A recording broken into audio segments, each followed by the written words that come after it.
Greater Noida की तरफ एक प्राइवेट यूनिवर्सिटी है गलगोटिया यूनिवर्सिटी के नाम से। तमाम तरह के कोर्सेज है और जैसे कि प्राइवेट यूनिवर्सिटीज होती है, खूब महंगी यूनिवर्सिटी है। सबसे सस्ता 3 साल का जो कोर्स है उसकी ट्यूशन फीस 50,000 रुपए सालाना है, मतलब 3 साल में करीब 1.5 लाख रुपए, वो एग्जामिनेशन फी मिला के करीब 2 लाख से थोड़ा ऊपर। और इसमें मैं हॉस्टल की, रहने की, खाने पीने की फीस नहीं जोड़ रही हूँ, तो एक महंगी यूनिवर्सिटी है। खैर, यहाँ के बच्चे आज कांग्रेस के दफ्तर धरना प्रदर्शन करने आए। हाथों में तख्तियां वगैरह ली हुई थी, कुछ नारेबाजी भी करने की कोशिश की जा रही थी। ये बच्चे इनहेरिटेंस टैक्स के खिलाफ प्रदर्शन कर रहे थे।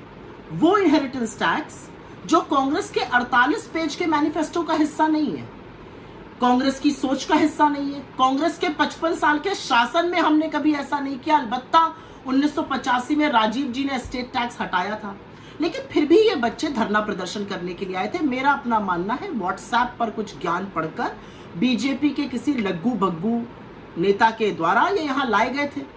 तब तक वहां पर पत्रकार Ashutosh Mishra India today group के पहुंच जाते हैं। वो कुछ सवाल पूछते हैं इन बच्चों से, बड़े प्यार से पूछते हैं। इनहेरिटेंस टैक्स क्या है, हमें नहीं पता। कांग्रेस का मैनिफेस्टो पढ़ा, हमें नहीं पता।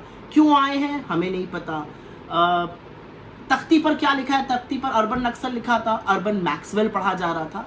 तो ये असलियत थी इन बच्चों की। इनको कोई जानकारी नहीं थी, इनको सत्य का कोई एहसास नहीं था। इनको ये भी नहीं पता था ये वहां पर क्यों लाए हैं। ये भेड़ बकरी की तरह भेड़ चाल में शामिल होकर किसी लग्गू बग्गू बीजेपी के नेता के द्वारा जरूर वहां लाए गए होंगे। लेकिन इनको देखकर मुझे गुस्सा नहीं आया। कुछ लोग इनका मजाक भी बना रहे हैं, मुझे तरस आया, मुझे चिंता हुई। और चिंता और तरस इसलिए हुई क्योंकि ये देश का भविष्य है, इनके हाथों में हिंदुस्तान का भविष्य है। इस जनरेशन को पता ही नहीं है कि सच और झूठ का अंतर क्या है। मुझे गुस्सा नरेंद्र मोदी पर आया, और इसलिए आया क्योंकि उन्होंने पूरी एक नस्ल को खराब करने का काम किया है। उन्होंने एक पीढ़ी को बर्बाद करने का काम किया है, जो व्हाट्सएप के मायाजाल में ऐसी फंस चुकी है कि उसको सच और झूठ का ही अंतर नहीं पता है। ये किसके बच्चे हैं? ये उन लोगों के बच्चे हैं जो सुबह गुड मॉर्निंग जी और रात को गुड नाइट के बीच में सिर्फ और सिर्फ व्हाट्सएप के फर्जी खर्रे पढ़ते हैं और अपने बच्चों को फॉरवर्ड करते हैं। खैर, गलगोटिया यूनिवर्सिटी के सीईओ कोई ध्रुव गलगोटिया नामक सज्जन है। उन्होंने एक स्टोरी शेयर करते हुए कहा कि वो कितने प्राउड थे कि गलगोटिया यूनिवर्सिटी के बच्चे ग्लोबल टॉपिक पर इतनी कॉन्फिडेंटली बात कर रहे थे। तो मान्यवर, कोई ग्लोबल टॉपिक नहीं था, बीजेपी का फर्जी व्हाट्सएप फॉरवर्ड पे बात कर रहे थे।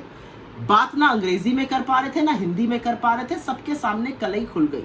असलियत यह है कि आपकी यूनिवर्सिटी को शर्म से पानी पानी हो जाना चाहिए कि आप एक ऐसी नस्ल को पढ़ा रहे हैं, एक ऐसी पीढ़ी को बर्बाद कर रहे हैं जिनको आप व्हाट्सएप के फर्जी ज्ञान और सत्य में अंतर नहीं दिला पा रहे। ये चिंता का विषय है, ये हंसने का विषय नहीं है।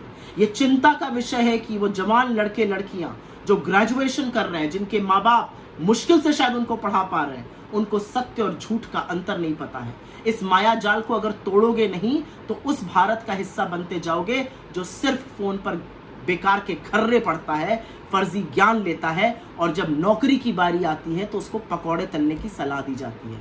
अभी भी वक्त है, जागिए, देखिए, सवाल पूछिए और देखिए कि आपके पास आसपास क्या हो रहा है। देखिए क्यों बेरोजगारी बढ़ रही है, पूछिए क्यों महंगाई नियंत्रण में नहीं है, पूछिए क्यों गरीबी बढ़ रही है, पूछिए क्यों मणिपुर प्रधानमंत्री नहीं जा रहे, पूछिए क्यों प्रज्वल रवन्ना जैसे आदमी के साथ प्रधानमंत्री खड़े हैं।